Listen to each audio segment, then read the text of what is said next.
Salam sejahtera Malaysia. Ingat SPRM sekarang berdiam diri? Tidak. Ingat SPRM pilih bulu? Tidak. Apapun tomahan, apapun alasan, apapun yang disebut macam-macam salah guna kuasa lah, kata inilah, menggunakan badan kerajaan lah, itu semua salah. Buktinya SPRM turut menjalankan tugas dengan penuh berintegriti, penuh amanah dan tanpa kompromi. Inilah kerajaan yang terbaik. Terbaru 6 jam di pejabat HRD Corp, SPRM angkut 3 kotak dokumen. Mesti mahathir kalau dia baca ni berita, mesti dia wow, dia rasa wow, dia rasa wow, 3 kotak dokumen. Mungkin dia senyum-senyum, sengih-sengih lah. Selepas hampir 6 jam bertandang ke Ibu Pejabat HRD Corp hari ini, Pegawai Suruhanjaya Pencegahan Rasuah Malaysia SPRM dilihat meninggalkan bangunan itu dengan membawa 3 kotak bersama mereka. Kotak apa tu? Tak dokumen ke? Kotak-kotak itu dipercayai berisi dokumen yang berkaitan dengan HRD Corp, yang dikaitkan dengan pendedahan dalam laporan Ketua Audit Negara LKAN dan Jawatan Kuasa Kira-kira Wang Negara PAC. Dokumen tersebut difahamkan bagi tujuan siasatan. Sebelum ini, pasukan yang terdiri daripada 10 anggota dan pegawai, termasuklah seorang wanita, dengan menaiki 4 kenderaan berasingan tanpa logo SPRM mula tiba pada jam 11.30 pagi dengan masing-masing memakai kemeja berkod. Pengarah bahagian siasatan SPRM, iaitu Datuk Seri Hishamuddin Hasim, dilaporkan berkata kehadiran penyiasat di 2 tempat terbabit bagi mendapatkan dokumen berkaitan untuk tujuan siasatan. PAC telah mendedahkan sejumlah RM3.77 bilion ringgit Malaysia hasil kutipan levy daripada majikan digunakan program latihan HRD Corp untuk melabur dalam pelbagai aktiviti pelaburan yang bukan matlamat penubuhan agensi itu. Jawatan kuasa itu turut mendedahkan berlakunya percanggahan dalam keterangan yang membabitkan 2 pegawai kanan pembangunan sumber manusia berhad HRD Corp berhubung pembabitan syarikat pengurusan acara yang sebelum ini dikatakan milik Ketua Pegawai Eksekutifnya Datuk Sahul Hamid Sheikh Daud. Siapa beliau? Nanti kita tahulah juga, lama-lama kita tahu. Tapi yang pasti terbaik kepada SPRM yang menjalankan tugas. Saya percaya tidak lama lagi Malaysia akan naik dengan sangat hebat, dihormati oleh seluruh dunia, dan saya percaya kita doakanlah terus Malaysia supaya satu hari nanti betul-betul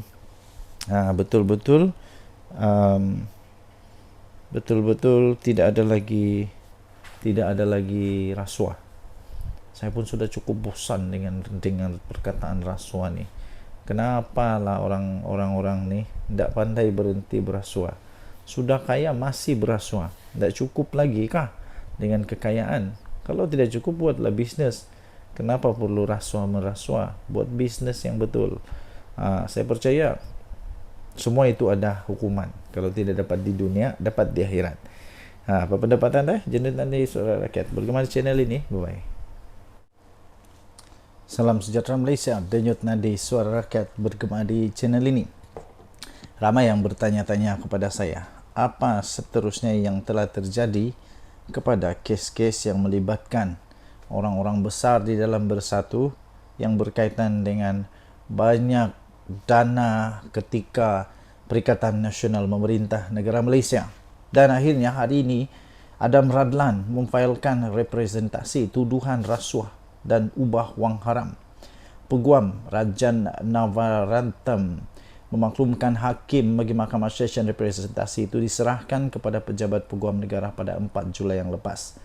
Timbalan Ketua Bahagian Bersatu, Timbalan Ketua Bahagian Bersatu untuk Segambut, iaitu Adam Radlan Adam Muhammad, telah mengemukakan satu representasi kepada Jabatan Peguam Negara berhubung dengan 12 pertuduhan rasuah. 12 pertuduhan rasuah dan pengubahan wang haram yang berkaitan dengan projek Jana Wibawa yang dihadapinya. Peguam iaitu Rajan Navaratnam yang mewakili Adam Ladlan 43 tahun memaklumkan kepada Hakim Mahkamah Seksyen iaitu Suzana Hussein bahawa representasi itu diserahkan kepada pejabat peguam negara pada 4 Julai yang lepas. Tuan-tuan dan puan-puan yang dihormati sekalian, memang agak mengejutkan bila ketua bahagian Bersatu Segambut ini nampaknya telah pun dikenakan hukuman, dikenakan pertuduhan berhubung dengan 12 pertuduhan rasuah dan pengubahan wang haram berkaitan dengan projek Jana Wibawa. Ini pada ketika siapa memerintah? Ketika Muhyiddin Yassin jadi pemerintah. Nah, okey. Tetapi walaupun begitu, ingat di Malaysia kita ada undang-undang. Seseorang belum lagi bersalah sehingga mahkamah mengatakan, undang-undang mengatakan dia bersalah. Jadi untuk kes ini dia belum bersalah, tetapi ya disahkan dia ada 12 pertuduhan rasuah dan pengubahan wang haram. Hebat betul pada ketika Muhyiddin jadi Perdana Menteri. Macam kita pernah ingat dulu ada seorang juga yang macam begini juga, pihak pendakwaan memerlukan masa sebulan untuk meneliti dan mengkaji representasi yang dikemukakan oleh anak guam kami. Oleh itu kami mohon penangguhan perbicaraan kes yang ditetapkan pada bulan ini, kata peguam itu. Beliau berkata demikian selepas saksi pendakwaan yang pertama selesai memberikan keterangan perbicaraan untuk kes Adam Radlan yang berdepan 5 pertuduhan rasuah dan 7 pertuduhan pengubahan wang haram. 5 rasuah dan 7 pertuduhan pengubahan wang haram. Timbalan Pendakwa Raya Farah Yasmin Saleh mengesahkan telah menerima representasi yang telah dihantar pihak pembelaan pada 5 Julai dan memerlukan masa sebulan untuk meneliti serta mengkaji representasi selain tidak membantah penangguhan perbicaraan kes. Suzana menetapkan pada 6 Ogos ini untuk keputusan representasi. Okey, tuan-tuan dan puan yang dihormati sekalian, apa yang bakal terjadi sekiranya beliau, orang besar Bersatu ini didapati bersalah? Pertama, dia boleh dikenakan dihukum di bawah Seksyen 24/1 akta yang sama, iaitu Seksyen semua pertuduhan itu mengikut Seksyen 16/A Akta Suruhanjaya Pencegahan Rasuah Malaysia SPRM 2009. Jadi boleh dipenjara maksimum 20 tahun dan denda tidak kurang 5 kali ganda nilai sopan atau RM10,000 Malaysia, mana-mana yang lebih tinggi. Kita tunggu siang keputusannya nanti. Denyut nadi Suara Rakyat bergema di channel ini. Jangan lupa tekan butang subscribe, like dan share. Malaysia kita punya. Cinta Malaysia ku, kita jaga kita. Bye-bye. Salam sejahtera Malaysia. Denyut nadi Suara Rakyat bergema di channel ini. Kekalahan di Sungai Bakap menyebabkan banyak orang berpendapat. Salah satunya ada satu artikel yang saya baca, sokongan kepada kerajaan akan boleh akan berlaku terus merundum kerana keputusan-keputusan yang diambil oleh kerajaan yang tak populis. Yang tak populis ini maksudnya ialah seperti menaikkan mewujudkan dasar minyak bersubsidi untuk diesel yang baru diumumkan. Lepas itu tentang cukai dan sebagainya. Itu yang tidak populis. Jadi pada pendapat anda, terutamanya yang penyokong-penyokong PHPN, memang benarkah keadaan ini berlaku dan patutkah, perlukah untuk Datuk Seri Anwar Ibrahim, Perdana Menteri Malaysia, untuk mengumumkan menarik semula dasar-dasar yang tidak populis ini, keputusan-keputusan yang tidak populis, tidak disukai oleh rakyat ini. Sebenarnya pada pendapat saya bukan semua rakyat terkesan.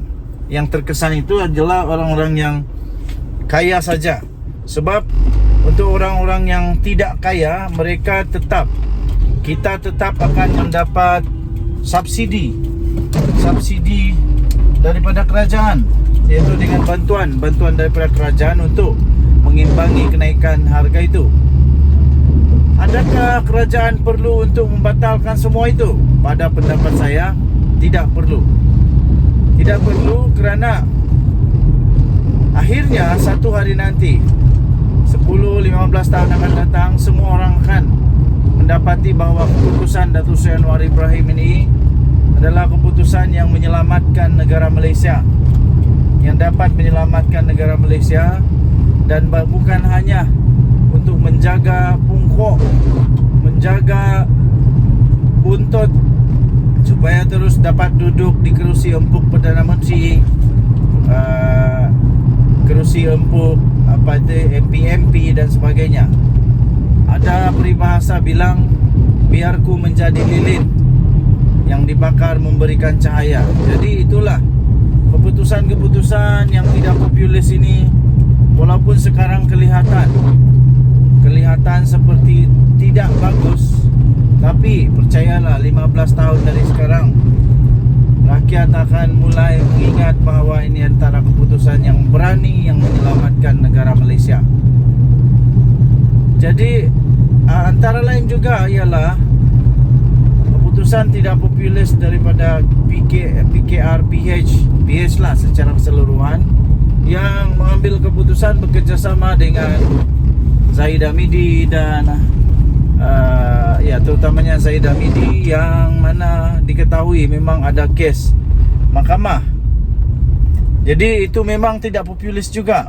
Adakah ini juga telah menyebabkan pengundi-pengundi tegar, penyokong-penyokong tegar Pakatan Harapan juga mulai meragui dan tidak lagi terlalu tegar, tidak lagi menyokong apapun keadaan kepada Pakatan Harapan ini?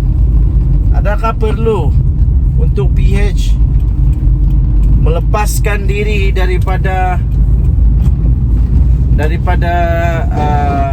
kerjasama dengan Barisan Nasional yang dianggap sudah runtuh, sudah hancur berkecai dan tidak kuat lagi lah?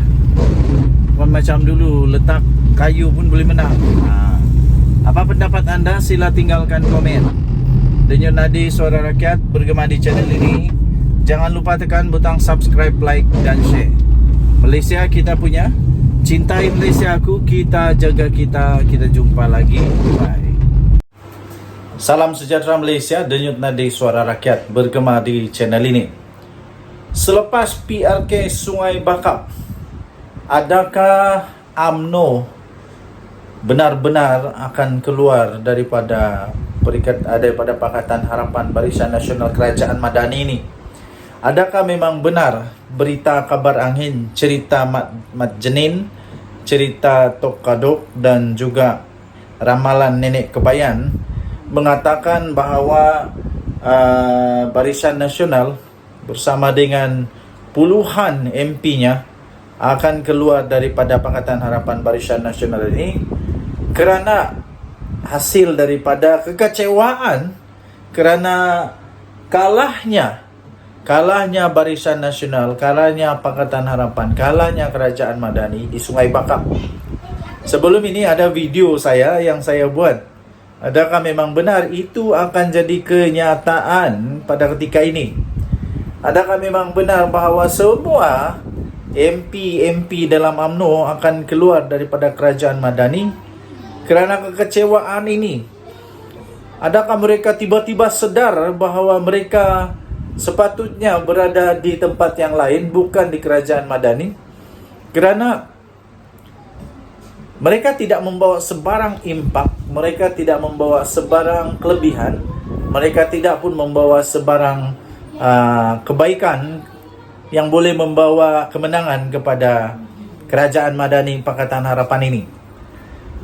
Adakah Zahid Hamidi benar-benar akan bersama dengan Tok Matasan untuk membawa UMNO keluar daripada Kerajaan Madani? Benarkah ini bakal berlaku? Okey, baik. Jawapan saya ialah tidak mungkin berlaku buat masa ini. Kerana kekalahan ini bukan disebabkan juga oleh UMNO. Tidak ada disebabkan oleh UMNO, walaupun kemungkinan besar pengundi-pengundi tradisi UMNO, pengundi-pengundi tradisi UMNO yang dulu tidak mengundi Pakatan Harapan, tetapi sama ada mereka tidak keluar mengundi ataupun mengundi Perikatan Nasional seperti yang berlaku pada PRU yang lalu. Seterusnya ialah kekalahan ini haruslah dikongsi bersama. Maksudnya tidaklah boleh dikatakan ini adalah punca utama adalah kerana ada UMNO di dalam kerajaan. Ada UMNO dalam kerajaan. Jadi tidak bolehlah kita kata kerana itu UMNO perlu mengambil tanggungjawab, mengambil kebertanggungjawaban dengan kekalahan dan letak jawatan keluar daripada kerajaan ini. Tidak. Tetapi kalau memang betul UMNO mau keluar pun tiada masalah juga. Buktinya ialah sama ada UMNO ada atau tiada dalam kerajaan, kalau kalah tetap kalah juga. Kalau menang tetap menang juga, ya. Jadi itu tidak membawa terlalu besar dia punya impact kalau UMNO keluar pun daripada kerajaan Madani ini. Okey, apapun kita harap janganlah keluar daripada kerajaan ini. UMNO janganlah keluar daripada kerajaan supaya kestabilan politik di Malaysia dapat dikekalkan sekurang-kurangnya. Selesailah panggal ini. Biarlah kalau mau tumbang pun biar tumbang pada pilihan raya, bukan tumbang pada tebuk-tebuk atap, pada pintu belakang, pada macam-macam pengkhianatan dan sebagainya. Itu tidak seronoklah. Okey, bertahanlah. Ada 3 tahun lagi, paling lama pun 3 tahun lagi untuk kita tukar balik kerajaan ini kalau perlu. Denyut Nadi, Suara Rakyat bergema di channel ini. Jangan lupa tekan butang subscribe, like dan share. Bye-bye. Salam sejahtera Malaysia. Denyut Nadi, Suara Rakyat bergema di channel ini. Ramai yang bertanya-tanya kepada saya, apa seterusnya yang telah terjadi kepada kes-kes yang melibatkan orang-orang besar di dalam Bersatu yang berkaitan dengan banyak dana ketika Perikatan Nasional memerintah negara Malaysia. Dan akhirnya hari ini Adam Radlan memfailkan representasi tuduhan rasuah dan ubah wang haram. Peguam Rajan Navaratnam memaklumkan hakim bagi Mahkamah Session representasi itu diserahkan kepada pejabat peguam negara pada 4 Julai yang lepas. Timbalan Ketua Bahagian Bersatu, timbalan Ketua Bahagian Bersatu untuk Segambut, iaitu Adam Radlan Adam Muhammad, telah mengemukakan satu representasi kepada Jabatan Peguam Negara berhubung dengan 12 pertuduhan rasuah dan pengubahan wang haram yang berkaitan dengan projek Jana Wibawa yang dihadapinya. Peguam iaitu Rajan Navaratnam yang mewakili Adam Radlan 43 tahun memaklumkan kepada Hakim Mahkamah Session iaitu Suzana Hussein bahawa representasi itu diserahkan kepada pejabat peguam negara pada 4 Julai yang lepas. Tuan-tuan dan puan-puan yang dihormati sekalian, memang agak mengejutkan bila Ketua Bahagian Bersatu Segambut ini nampaknya telah pun dikenakan hukuman, dikenakan pertuduhan berhubung dengan 12 pertuduhan rasuah dan pengubahan wang haram berkaitan dengan projek Jana Wibawa. Ini pada ketika siapa memerintah? Ketika Muhyiddin Yassin jadi pemerintah. Okey. Tetapi walaupun begitu, ingat di Malaysia kita ada undang-undang. Seseorang belum lagi bersalah sehingga mahkamah mengatakan, undang-undang mengatakan dia bersalah. Jadi untuk kes ini dia belum bersalah, tetapi disahkan dia ada 12 pertuduhan rasuah dan pengubahan wang haram. Hebat betul pada ketika Muhyiddin jadi Perdana Menteri. Macam kita pernah ingat dulu, ada seorang juga yang macam begini juga. Pihak pendakwaan memerlukan masa sebulan untuk meneliti dan mengkaji representasi yang dikemukakan oleh anak guam kami.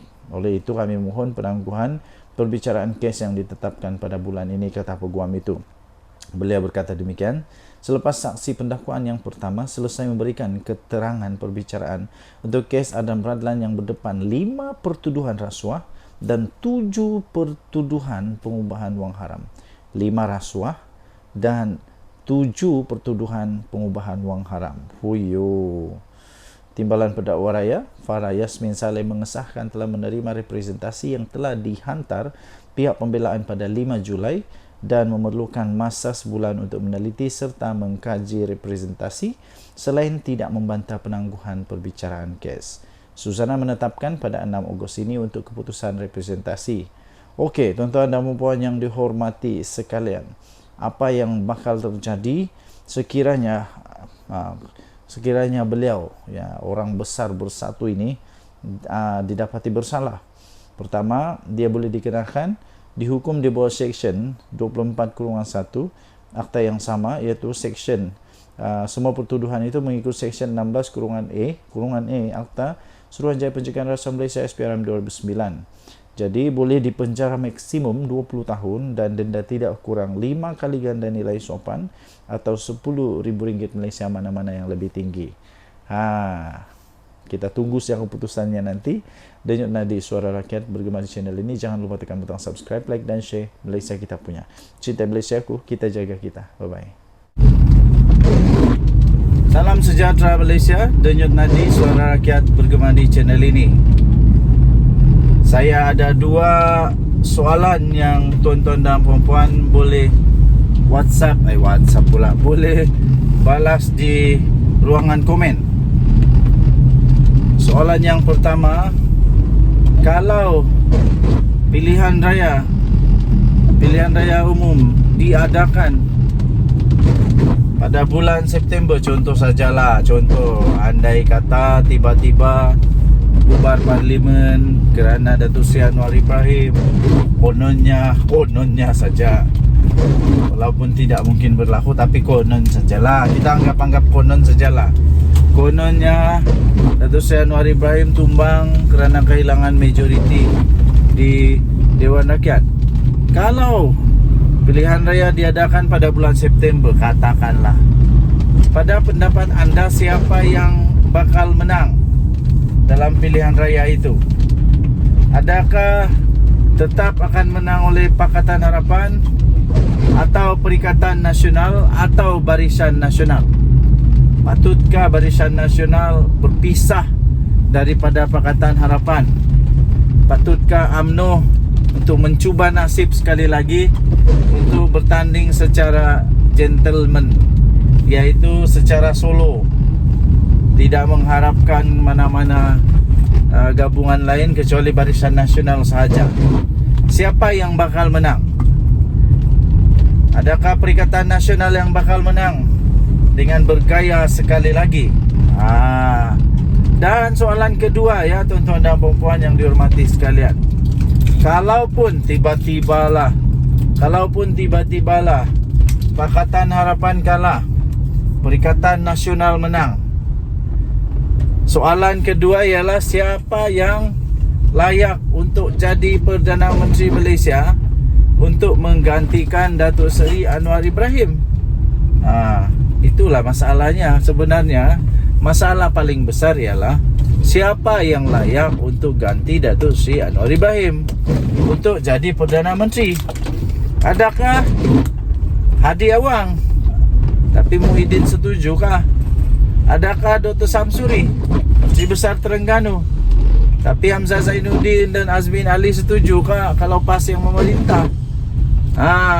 Inilah persoalan paling besar. Persoalan paling besar sebenarnya ialah bukan menang kalah, tapi siapa yang boleh jadi Perdana Menteri. Soalan seterusnya ialah masihkah PAS mahu Muhyiddin jadi Perdana Menteri? Sanggupkah PAS untuk menjadi, sekali lagi, menjadi parti paling banyak menang, tapi akhirnya parti yang tidak pernah jadi kerajaan Perdana Menterinya daripada parti itu? Maukah? Okey, jadi tinggalkan komen anda. Apa pendapat anda? Siapa sebenarnya yang boleh jadi Perdana Menteri? Muhyiddin Yassin pun rasanya PAS sudah tidak mau jadi Perdana Menterinya Muhyiddin Yassin. Takkanlah Mahathir pula. Mahathir langsung tidak sudah kaki. Sebab dia bukan MP, kecuali dia menang lah. Tapi baru-baru ini pilihan raya kalah teruk, habis Mahathir. Jadi siapa yang layak untuk ganti Datuk Seri Anwar Ibrahim? Yang saya nampak tidak lah, belum ada lagi. Belum ada lagi.